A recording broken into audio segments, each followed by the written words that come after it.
Hello दोस्तों, कैसे हो आप सभी। स्वागत है आपका मेरे YouTube चैनल में। आप देख रहे हैं डीएलएड पाठशाला यानी कि डीपी पाठशाला। तो दोस्तों, जैसा कि आप लोग जानते हैं कि डीएलएड पाठशाला पे आपकी डीएलएड बीटीसी के सभी विषयों की पढ़ाई होती है, बिल्कुल ही मुफ्त और एकदम एग्जाम के हिसाब से। चाहे आप हिंदी मीडियम पे हो या फिर इंग्लिश मीडियम के हो, उससे फर्क नहीं पड़ता बच्चों, क्योंकि हम आपको पढ़ाते हैं इंग्लिश और हिंदी दोनों ही भाषाओं में, ताकि आपको हर टॉपिक्स अच्छे से समझ में आ सके। अगर आप ढूंढ रहे हो कि डीएलएड के सभी विषयों के सटीक, सरल और पूरी तरीके से नोट्स आधारित वीडियोस, तो आप बिल्कुल सही चैनल पे आ गए हो। चैनल को सब्सक्राइब कर लें, वीडियो को लाइक कर दें, बेल आइकन दबा दें। हमारा टेलीग्राम चैनल DLED_पाठशाला को ज्वाइन करें, वहाँ पे आपको नोट्स मिल जाएंगे। चलो बच्चों, स्टार्ट करते हैं आज की क्लास। हम लोग पढ़ने वाले सामाजिक विज्ञान, क्लास है 16। ठीक है बच्चों, तो स्टार्ट करते हैं आज की क्लास। देखते हैं कि हमें क्या पढ़ना है। पिछली क्लासेस का हम लोग रिविजन करते हैं, फिर उसके बाद से कंटिन्यू करते हैं नेक्स्ट क्लासेस का। ठीक है, पेन उठाते हैं यहाँ से। आवश्यकताएं क्या होती है? आवश्यकताएं इज इक्वल टू इच्छा प्लस साधन, और साधन को त्याग करने की तैयारी रहे। अगर आपके पास इच्छा रहे, आपके पास साधन यानी पैसा है या कोई भी चीज है, और उसको त्याग करने की आपके पास हिम्मत है, तो वही आपकी आवश्यकताएं हो जाती हैं। ठीक है, आवश्यकताएं कभी खत्म नहीं होती हैं। प्राकृतिक संसाधन यानी प्रकृति का उपहार है। ठीक है, जल क्या है? जीवन है। पृथ्वी का 71% भाग, 71% भाग आपका जल से है। जल संरक्षण आपका यानी वाटर कंजर्वेशन आपका बहुत जरूरी है। Save water. वन क्या? पर्यावरण का रक्षक है, जीवन का आधार है। समझे बच्चों, ये था आपकी लास्ट की क्लास। अब से हम कंटिन्यू करते हैं आज की क्लास। कंटिन्यू करते हैं, पढ़ते हैं वन को संरक्षण यानी फॉरेस्ट कंजर्वेशन।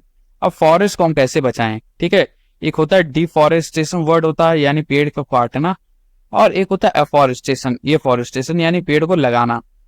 तो फॉरेस्ट कंजर्वेशन कैसे करें? तो वन संरक्षक का मतलब है बच्चों को पेड़ों की अंधाधुंध कटाई को रोकना, यानी पेड़ों की कटाई को रोकना और वनों की सुरक्षा करना। ठीक है, तो वन संरक्षक का मतलब यही होता है कि पेड़ को कटने से बचाने और वन को सुरक्षा प्रदान करें। ठीक है, सरकार द्वारा किए गए प्रयास, कौन कौन से प्रयास जो थे सरकार ने किया है वन संरक्षण के लिए, यानी फॉरेस्ट को कंजर्व करने के लिए, बचाने के लिए। ठीक है बच्चों, आइए एक एक करके हम लोग उसको देखते हैं। पहला है 1950 में वन महोत्सव शुरू हुआ। 1950 में क्या वन महोत्सव स्टार्ट हुआ?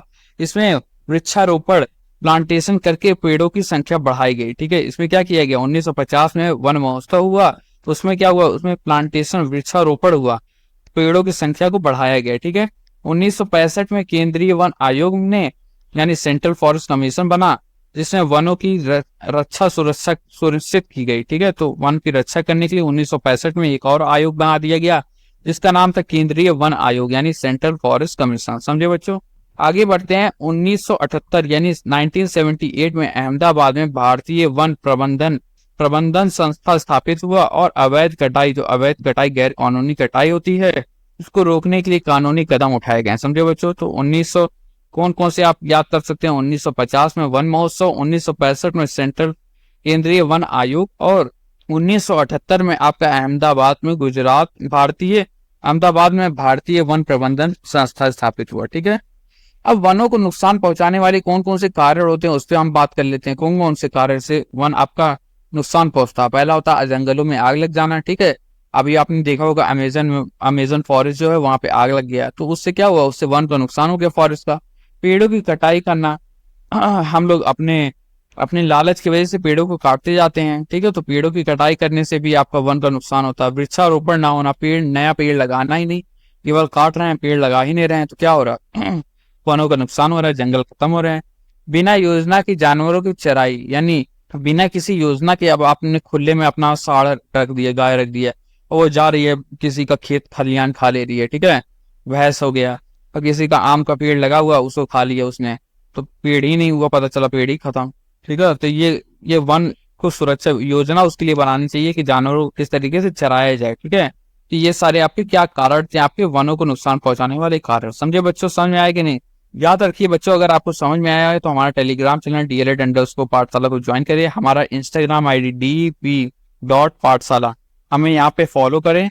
यहाँ पे आप हमसे डाउट पूछ सकते हैं, हम आपको डाउट सारे आपको बता सकते हैं। कोई भी क्वेश्चन रहा करे आप यहाँ पे हमसे संपर्क कर सकते हैं। ठीक है बच्चों, चलिए पढ़ते हैं स्वनिर्भर संसाधन यानी खनिज मिनरल के बारे में, खनिज के बारे में यानी मिनरल्स के बारे में। तो खनिज है क्या? क्या है खनिज? तो खनिज वह तत्व है जो धरती की परत यानी अर्थ क्रस्ट में मिलते हैं, जिसकी एक विशेष रासायनिक बनावट होती है। समझे, एक उसका केमिकल फॉर्मूला होता है, उसकी बनावट होती है रासायनिक, और वो धरती पे अर्थ क्रस्ट धरती की परत में से मिलता है वो, ठीक है। अब भारत में मुख्य खनिज देख लेते हैं, कौन कौन से भारत के मुख्य खनिज यानी मिनरल्स हैं। पहला आता लोह आयस्क यानी आयरन और, फिर आता कच्चा लोहा यानी रॉ आयरन, फिर आता अभ्रक यानी मीका, ठीक है।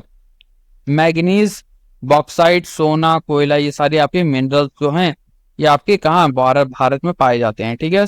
समझो बच्चों, खनिज के बारे में पढ़ लिया आपने, खनिज क्या होता है, भारत में कौन कौन से खनिज पाए जाते हैं। अब आइए एक एक करके कुछ थोड़ी बहुत देखते हैं मैग्नीज के बारे में। मैग्नीज होता क्या है, तो भारत दुनिया में तीसरे स्थान पर मैग्नीज का उत्पादक है। कितना है, थर्ड स्थान पे आपका मैग्नीज का उत्पादक है।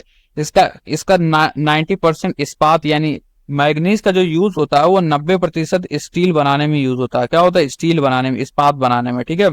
उपयोग क्या है, ब्लीचिंग पाउडर, ड्राई बैटरी, चीनी, मिट्टी के बर्तन, ये सब में आपका मैग्नीज का इस्तेमाल होता है बच्चों, समझे।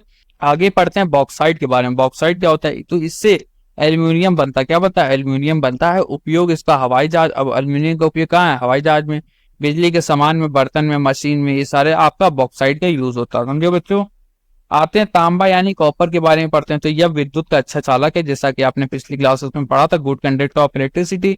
कॉपर के तार होते हैं, ठीक है, मोटर होता है, केबल होता है और रेडियो होता है। तो ये सब आपके तांबा के उपयोग है, समझे बच्चों, है कि नहीं बच्चों। चलो आगे पढ़ते हैं हम लोग ऊर्जा का, क्या पढ़ते हैं, ऊर्जा के परंपरागत स्रोत, ठीक है, यानी कन्वेंशनल एनर्जी के बारे में, ठीक है। आइए देखते हैं उसके बारे में। ऊर्जा के परंपरागत स्रोत यानी कन्वेंशनल एनर्जी सोर्सेस, ठीक है। तो पहला आता है कोयला। कौन कौन सा आपका कहाँ कहाँ से ऊर्जा आपको मिलता है, कोयला से, पेट्रोलियम से, प्राकृतिक गैस यानी नेचुरल गैस से, परमाणु ऊर्जा यानी न्यूक्लियर एनर्जी से, ठीक है। तो ये सभी सीमित लिमिटेड मात्रा में है, एक बार खत्म हो जाता है तो वापस नहीं मिलता है, ठीक है। तो ये सारे स्रोत जो होते हैं ये आपके लिमिटेड हैं, समझे बच्चों। तो कहाँ कहाँ से आपको ऊर्जा मिलता है, कोयला से, पेट्रोलियम से, प्राकृतिक गैस से और परमाणु ऊर्जा से, ठीक है बच्चों। आगे बढ़ते हैं, पढ़ते हैं ऊर्जा के गैर परंपरागत स्रोत यानी जो नॉन कन्वेंशनल एनर्जी है, जो आप खत्म नहीं होती कभी भी, ठीक है। जैसे आपका सोलर ऊर्जा हो गया, सोलर एनर्जी, ठीक है। तो सूर्य से प्राप्त होती है आपकी सोलर ऊर्जा। खाना पकाने में यूज होता है, पानी गर्म करने में यूज होता है, फसल सुखाने में उपयोग होता है, ठीक है। सस्ती होती है, साफ होती है और कभी खत्म ना होने वाली ये ऊर्जा है, ठीक है।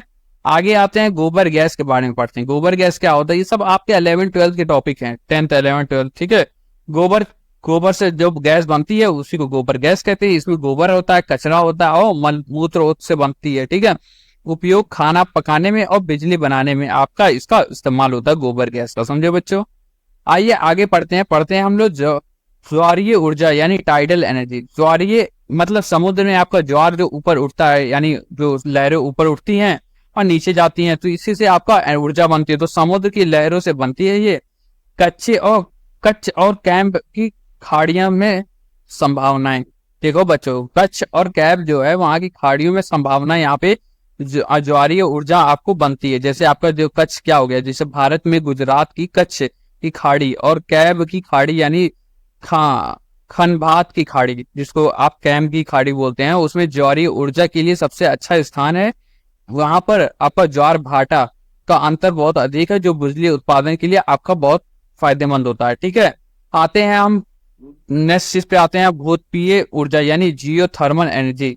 भूतापीय ऊर्जा क्या होता है ये आइए देखते हैं उसके बारे में। पेन कहाँ चला गया। धरती के अंदर के गर्म पानी से बनती है। क्या होती है ये ऊर्जा, कैसे बनती है, धरती के अंदर जो गर्म पानी होता है उससे बनती है। हिमाचल जैसे क्षेत्रों में चश्मों से प्राप्त होती है। किसने, चश्मों से प्राप्त होती है हिमाचल जैसे क्षेत्रों में। चश्मा क्या है, चश्मा वो आंखों में पहनने वाला चश्मा नहीं है, जमीन में आपका चश्मा होता है, जमीन में दरारें आ जाती हैं, वहां से होल बन जाता है, वहां से गर्म पानी बुलबुले निकलते हैं, ठीक है। तो ये आपका क्या होगा, भूतापीय ऊर्जा होगा, जियोथर्मल एनर्जी, समझे बच्चों।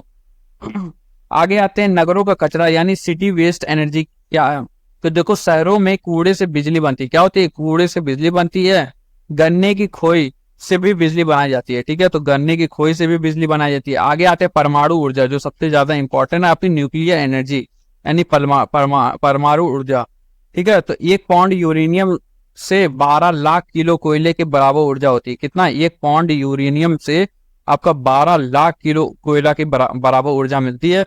जरूरी खनिज आपके कौन कौन से होते हैं, यूरेनियम, थोरियम और ग्रेफाइट। आपके ये परमाणु ऊर्जा के लिए, न्यूक्लियर एनर्जी के लिए बहुत जरूरी खनिज होते हैं। उदाहरण आपका क्या हो गया, नरौना परमाणु ऊर्जा केंद्र उत्तर प्रदेश में जो है वो आपका परमाणु ऊर्जा से बनता है, यानी न्यूक्लियर एनर्जी से। ठीक है बच्चों, समझे। 1 पौंड यूरेनियम आपका 12 लाख किलो कोयले के बराबर ऊर्जा देता है। ठीक है, आगे बढ़ते हैं, पढ़ते हैं जल विद्युत यानी हाइड्रो पावर क्या होता है। तो गिरते पानी से हाइड्रो पावर हमने बताया था, पानी की लहरें जो गिरती है टरबाइन के ऊपर, तो टरबाइन का मोटर जो होता है वो नाचता है, उससे क्या होता है, बिजली बनती है। तो गिरते पानी से टरबाइन चलाकर बिजली बनाई जाती है। यह नवीन कर ऊर्जा स्रोत है, यानी कभी ना खत्म होने वाली स्रोत है, समझे, ऊर्जा।